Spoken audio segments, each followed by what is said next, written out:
हज़ारों साल से हमारा समाज लड़ता रहा है, पिटता रहा है, कुचलता रहा है। आज भी पीटा जा रहा है, आज भी हमारी बहनों महिलाओं के साथ में बलात्कार किया जा रहा है, उनको रात के अंधेरे में जलाया जा रहा है, पेड़ पे टाँका जा रहा है, हमारे नौजवानों को मूंछ रखने पे मारा जा रहा है, पानी का मटका छूने के ऊपर जान से बच्चे को मार दिया जाता है। ये आज भी वो छुआछूत है देश के अंदर, लेकिन उनको अलग अलग करके मारने का काम ये मनुवादी विचारधारा कर रही है। और इस मनुवादी विचारधारा को मानने वाले लोग कौन है? जो मनुस्मृति को लागू करना चाहते हैं। और ये मनुस्मृति को लागू करने वाले कौन है? ये आरएसएस के लोग और बीजेपी के लोग हैं। तो आज वो लोग सरकार में हैं और वो संविधान को कमज़ोर कर रहे हैं, आरक्षण ख़त्म कर रहे हैं। आरक्षण के साथ साथ में तमाम जितने पब्लिक सेक्टर अंडरटेकिंग्स हैं उन सब लोगों को बेच रहे हैं। धर्म संसद किया आरएसएस के अग्रिम संगठन ने, वहाँ पे पूरे संविधान का प्रारूप तैयार किया और उसके अंदर ये कहा कि दलितों को, एससीज़ को और माइनॉरिटी को वोट डालने का अधिकार नहीं होगा।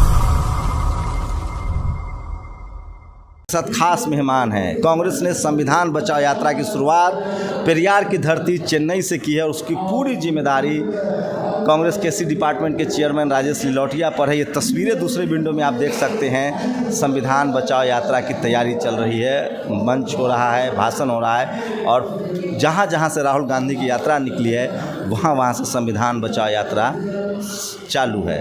पूरे तमिलनाडु के बड़े नेता मंच पर हैं। राजेश लिलौटिया साहब को जिम्मेदारी दी गई है। आज पहला दिन है, मंच पर है, पेरियार की धरती है, क्या कहेंगे आप?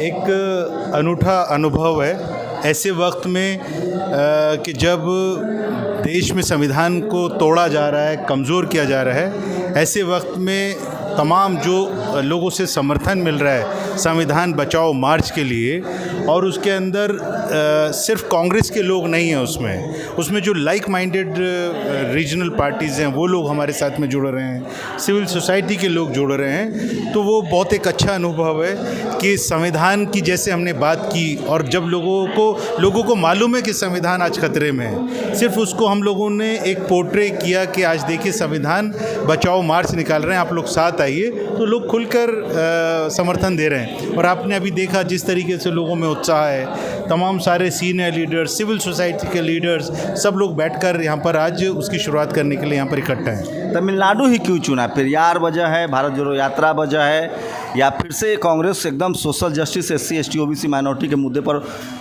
मतलब जोरदार तरीके से वापसी कर रही है? बहुत ज़रूरी है इस चीज़ को समझना कि हमारा जो भारत जोड़ो यात्रा है, जो राहुल गांधी जी ने 3500 किलोमीटर 14 प्रदेशों के अंदर खुद चलने का एक संकल्प लिया है, उसकी शुरुआत कन्याकुमारी से हुई थी, तमिलनाडु से हुई थी। और वो कन्याकुमारी से कश्मीर तक की हमारी ये यात्रा है। और हमने ये फैसला किया कि जिस प्रदेश से भी राहुल गांधी जी की ये यात्रा निकल के जाएगी, उसके 10 दिन के बाद में हम लोग उसका फॉलोअप करेंगे।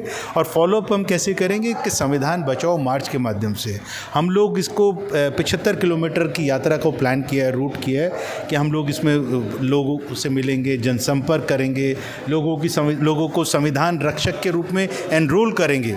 बहुत ज़रूरी है कि आज एक ऐसी ताकत इकट्ठा करना जो संविधान के चाहने वाले लोग हैं, उसके रक्षा करने वाले लोग हैं। तो हमने कैंपेन चलाया संविधान रक्षक बनने के लिए, तो वो हम लोगों उसको आइडेंटिफाई करके बनाएंगे। और इस तरीके के बहुत सारे कार्यक्रम हैं, कल्चरल प्रोग्राम है, पेंटिंग्स हैं, संविधान के बारे में क्विज़ है, जो हम ये सारे प्रोग्राम।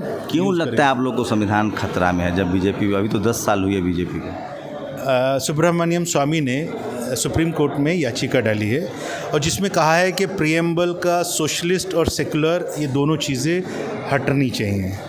अगर ये हट गया तो प्रीएम्बल के मायने ख़त्म हो जाएंगे।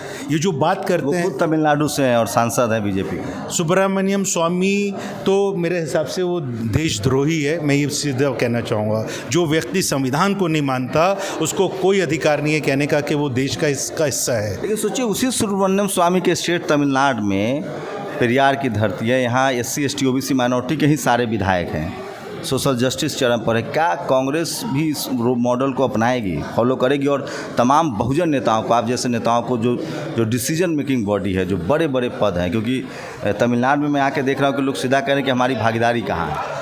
आपके पोस्टर्स लगे हुए हैं SC ST OBC के बड़े बड़े। कांग्रेस यहाँ SC ST OBC माइनॉरिटी की बात करती है, लेकिन दिल्ली में जाके आप बात नहीं कर पाते हैं। नहीं, ऐसा नहीं है। देखिए, अब मैं दिल्ली से संबंध रखता हूँ और दिल्ली के AICC के अंदर तमाम जो हमारे अग्रिम संगठन है SC ST OBC माइनॉरिटी, उन सबको सोनिया गांधी जी ने, कांग्रेस पार्टी की लीडरशिप ने तरजीह दी है। आज आप देखेंगे कि मैं वहाँ से यूथ कांग्रेस का प्रेसिडेंट रहा हूँ, विधायक रहा हूँ, शीला जी की कैबिनेट का एक हिस्सा रहा हूँ। इमरान प्रतापगढ़ी जो माइनॉरिटी के डिपार्टमेंट है, उनको भी राज्यसभा भेजा है। अजय यादव जी एक बड़े नेता हैं पूरे नॉर्थ इंडिया के OBC के, और उसी तरीके से जो मोगे साहब मिनिस्टर रहे हैं, जो ST के हमारे चेयरमैन हैं। तो आप ये कहना कि SC ST OBC माइनॉरिटी जो बहुजन की बात कांग्रेस कर रही है, उसके अंदर तमाम लीडर्स को आगे बढ़ा रही है। और ये एक और चीज़ मैं बताना चाहता हूँ कि इस बात का जो पिछला सवाल था, आप उसको कंप्लीट करना चाहता हूँ। धर्म संसद किया RSS के अग्रिम संगठन ने, वहाँ पे पूरे संविधान का प्रारूप तैयार किया और उसके अंदर ये कहा कि दलितों को, SCs को और माइनॉरिटी को वोट डालने का अधिकार नहीं होगा। ये वही बात कर रहे हैं जो मनुस्मृति के अंदर उनकी लिखी गई थी और जिसको सावरकर हमेशा प्रमोट किया करते थे। तो सावरकर जैसे लोगों को मानने वाले लोग, गॉडसे को मानने वाले लोग, जिनका आतंकवाद, जिनका हत्या और जिनका एक देश को दो देश में बनाने का जिस सोच के साथ में, विचारधारा के साथ में लोग काम करते हैं, तो आज वो लोग सरकार में हैं और वो संविधान को कमज़ोर कर रहे हैं, आरक्षण ख़त्म कर रहे हैं। आरक्षण के साथ साथ में तमाम जितने पब्लिक सेक्टर अंडरटेकिंग्स हैं, उन सब लोगों को बेच रहे हैं।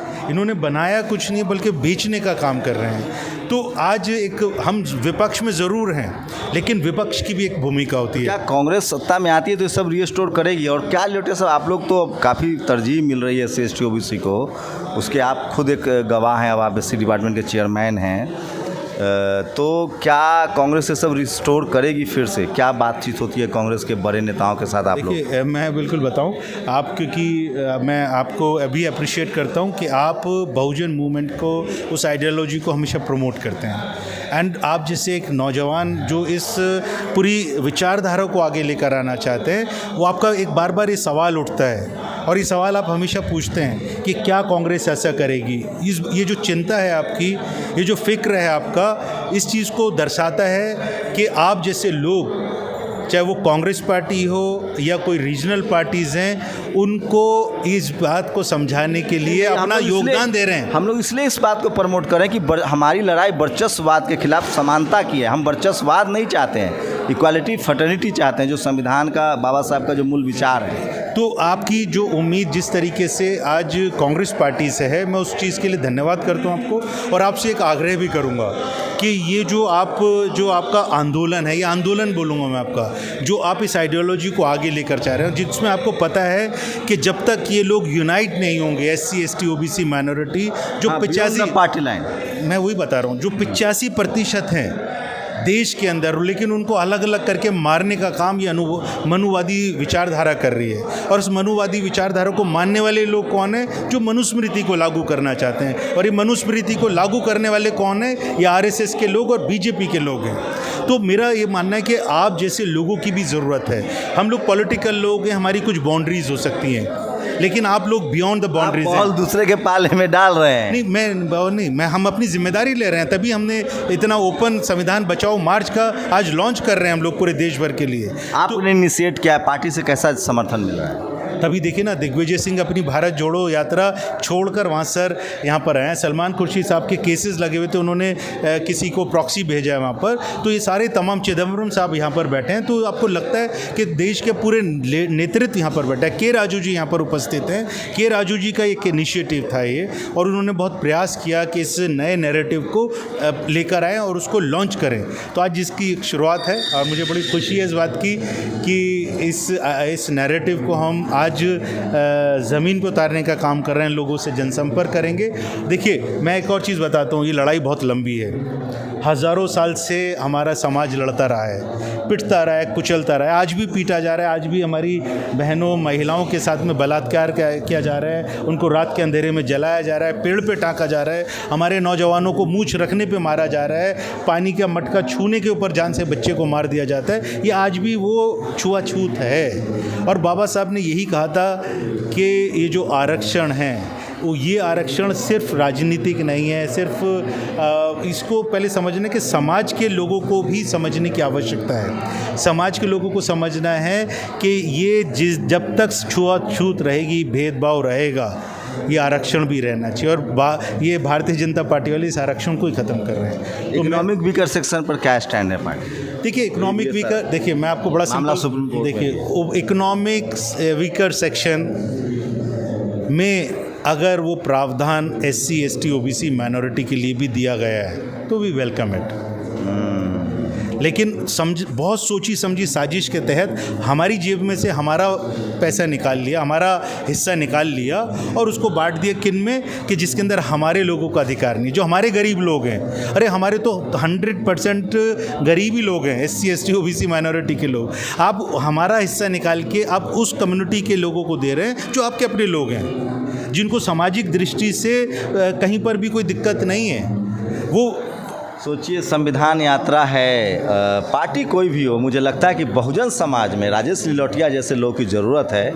कोई भी दल हो, जिस दिन बहुजनों के पास ऐसे नेता होंगे जो समाज के हितों को आगे रखते हैं, अपना हित पीछे, उस दिन शायद बहुजन समाज को ज़्यादा बेहतर नेता मिल सकेगा और ज़्यादा बदलाव हो सकेगा।